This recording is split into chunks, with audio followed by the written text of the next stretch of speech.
when I was trying to figure out what I was going to talk about here, I thought about the talk that I wish I had gone to when I was an undergrad, and that's what I'm going to try to give. So I'm kind of curious before I get started, actually, who has already decided what they want to do when they grow up? Okay, a couple, like 20%, 30%. Some of us have already grown up. Has anybody narrowed the field to education? Okay, this is, yeah, it's a bit of a selection bias, a lot of people. So I want to talk about the personality crisis that I had when I was leaving undergrad. I assume many of you are going through this right now. You see all your friends getting jobs. Since you're in education, you're looking at these education jobs, and all your friends are going to their job interviews with their like suits, which is kind of unnerving when all your friends are wearing suits and getting jobs. Anyway, I had this personality crisis too, where it's like I have to get a job. And so it was so bad, I went to see a counselor about it. I said, I don't know what to do, everybody's getting jobs, everybody got suits. And I asked him what I should do. And he walked me through a nice exercise, which I remember to this day, which is he asked me, what is it that you do during your day, during your life, that makes you feel important? And I thought about that for a while. And everybody has to answer this for themselves, obviously, but for me, my answer was, I feel important while I am teaching. So I feel important right now. Anyway, I feel important while I'm teaching. And he said, well, that's what you are. So I am a teacher. That's what I am. I could get a job in something else, but I would always be a teacher because that's what makes me feel good.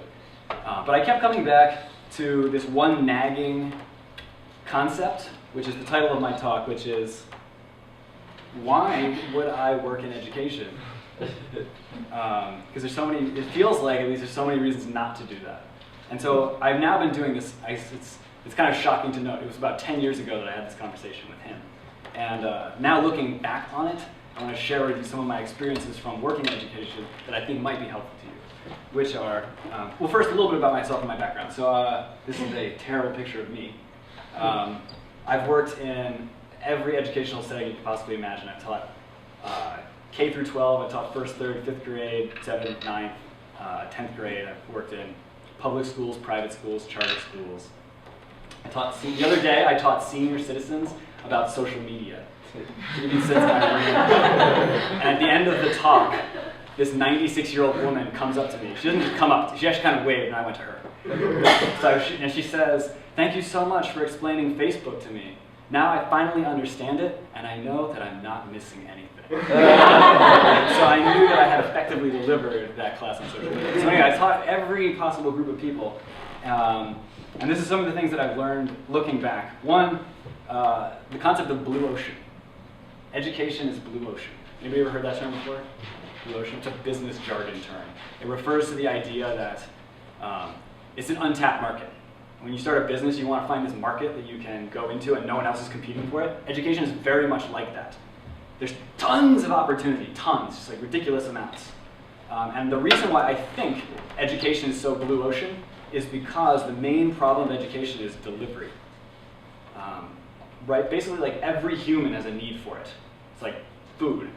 But it's actually much more difficult to deliver than food. People need to learn, but it requires a good teacher, and we have a shortage of those.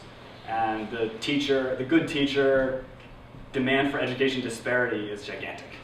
So there's all these people reaching for education everywhere, and that's one of the things that's great about this market. The other, the thing that comes with that is cash.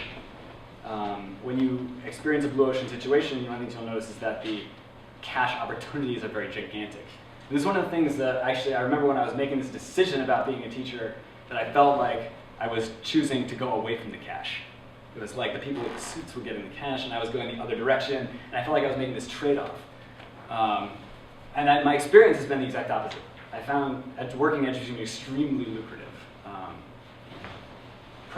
So like teaching, doing private tutoring, for example, is extraordinarily lucrative. You can spend a very small amount of time doing that, and you can have a career doing something completely else, something completely different, and you can still be totally fine. So if you're worried about money, fear not. You'll be just fine. The other thing is, there's a quote that I think about pretty much every day, which is, when the student is ready, the teacher appears. Which is, one of the things that scared me about education is I was worried I was going to be thrust into this situation where I had to like push information at people that they didn't want. It's like push, push, push, you know, like I'm going to teach you history. It's like, I don't want history, you know, and I was going to have to do that. There are plenty of opportunities in education where people want information and they're grateful when you give it to them, and it's very satisfying. So don't worry if you feel like you're going to have to like force people to learn math and they don't want to. Because when people want information and you give it to them, they feel sort of like this. This is a picture of an actual student using one of my online products. Not really. But I found education to be extremely gratifying. People write me cards, people write me thank you notes, they call me on the phone saying thank you for all this stuff that you told me. I gotta move on from this slide. Anyway, so a little bit of, here's a project that I'm working on currently, which is for-profit education. It's a product called SAT Habit, and it builds on all the stuff that I've been talking about, and what it is it's a tool that helps people get access to all the things that they want in life. Money, power, relationships. And all of that stuff comes pretty much at the other side of some good educational opportunity. Education is one of the only things that almost guarantees that you will do better in all of those categories. And the gatekeeper to the education is, at least in the United States, is good test scores on standardized tests. The SAT being the one that you have to take to get into undergrad. And so we made this product called SAT Habit, which is basically an online tool that helps people raise their test scores for the SAT. And it's a great this is a great example of something that I like to do in the frame of when the student is ready to teach their peers. So I love working in SAT because the people that want the information really want the information. They're very hungry for it, so it's kind of effortless to give it to them. I don't have to push, which is one of the things that I like. So let me tell you a little bit about it. How did we decide to make SAT Habit? Well, we went out and we talked to students and we asked them how the SAT made them feel. And I asked them to do a little exercise, take out an index card and write, the SAT makes me feel, and then write stuff on it. And these are the actual cards that they wrote. They said the SAT makes them feel nervous and anxious and some strange things. And it makes them feel stupid, which is very sad. And it makes them feel like crap. This is a blue ocean. Yeah, like, there's people, they all have to do it totally sucks. And we can offer some great things in this space. So here we are. This is SAT Habit, or this is the landing page for SAT Habit.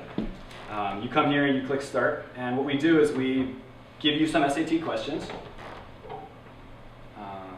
and let me put that down so nobody's trying to do remainders in their head while I'm talking.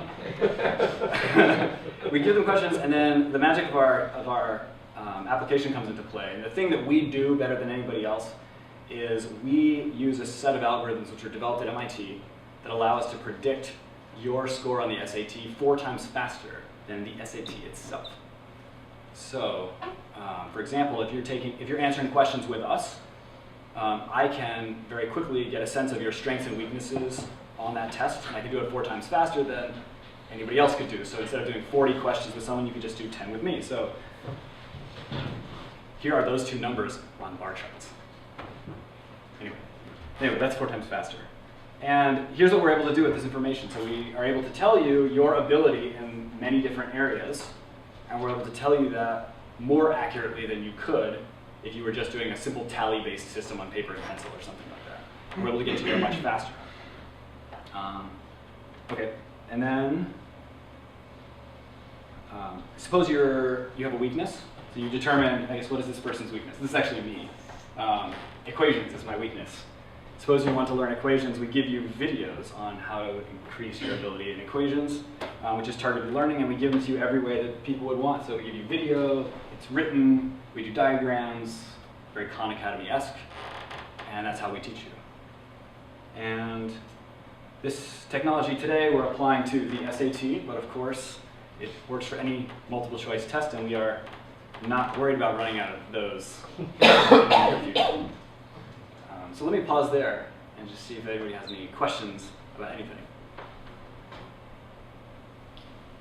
What's the business model for this? Like how much do you charge for it? How do you acquire customers? Right now we don't charge for it, although it's for profit and we will charge for it. Yep. And we just haven't crossed that bridge. One of the analogies that I use a lot is when people ask me this question is, selling test prep is a lot like selling tires. There's just a known people expect to pay $80 for it.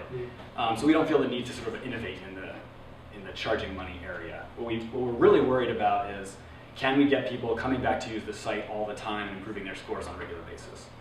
And we believe that when we really have iced that nut, the money will kind of work itself out. What is it That was a long analogy. Crack that. I think I got paused. No. Yeah. So what is it that makes us a blue ocean in your mind, whereas other people say it looks like a red ocean, but... Education in general? No, the SAT SAT prep. So what aspect of it do you see blue? SAT prep is one of those, in terms of like the ocean for SAT prep itself, one of the things that makes it feel blue to me is the fact that there's a huge demand for it. So SAT, for example, 1.5 million people take that every year. It's an enormous market. And if you add up the amount of people that are currently using prep tools for it, it doesn't nearly cover that. Yep. So there may be a lot of people doing it, but there's even more not doing it. Gotcha. And also the ones that are doing it are quite unhappy with what they're doing. SAT is, interestingly about my particular ocean, is one of the challenges with it is it's a garbage ocean. Meaning if you go online and you search SAT prep, enter, you get lots of garbage. So the challenge actually, one of our biggest challenges is actually credibility, which is why we invest a lot in design and the way the site looks and feels and things like that, because we need to kind of project credibility where other people may not have to do that. Yeah, so if I, let's say I go on here and learn I'm really bad at math, and then you give me all my targeted interventions. Yeah. Have you figured out, or have you run tests to show that these interventions are actually pretty effective, or are you continuously developing the interventions? Are they, what's the process of making sure that it actually is going to kind of help you along? I am laughing because you said, are you continuously developing? And just today, I recorded a bunch of videos, which is, if you've ever recorded like 100 videos, it's quite a slog. I sit in this dark, soundproof room with a pen and anyway. Yes, we're continually developing these interventional solutions. Do they work? We have data on this. Our current data is correlative, which is if you take all the people who have ever used our site and you plot the number of days they have used it for and the score improvement over time, what comes out is people who have used the site 10 days improve their scores on just math is what I'm talking about. People who use it for 10 days improve their math score by 80 points, which is a bonanza on the SAT. I don't know if you guys know the scale, but that's 100 points is a standard deviation. So yeah, 10 days standard deviation is a bonanza. If you use it for 15 days, you improve, I think, 130 points. And that's a correlation, so who knows? Maybe they have this awesome tutor also, or maybe they're learning all from us, and we're investigating that right now. But someone should be willing to pay for that. Yeah. Where do you guys get your questions from? Ooh, yeah, questions are, did you guys follow hot trend in ed tech content? Where do you get it? It's super expensive, no matter what. There's kind of a content spectrum. I'll bring some other people up to speed on the content question. There's a content spectrum, which all the way down on one side is super cheap content that's user-generated. Super cheap user-generated content is really good if you have a really broad spectrum that you want lots of information about, like Karma Notes. Yeah, is a good user-generated content. And then all the way on the other end of the spectrum, you have curated content. Curated content, not even curated, but so there's curated, and then if you go all the way over to the other side, even past curated, you have something that an artist makes. Like an artist's personal collection of paintings would be the exact far opposite. And ours is almost, it's above curated and below artist.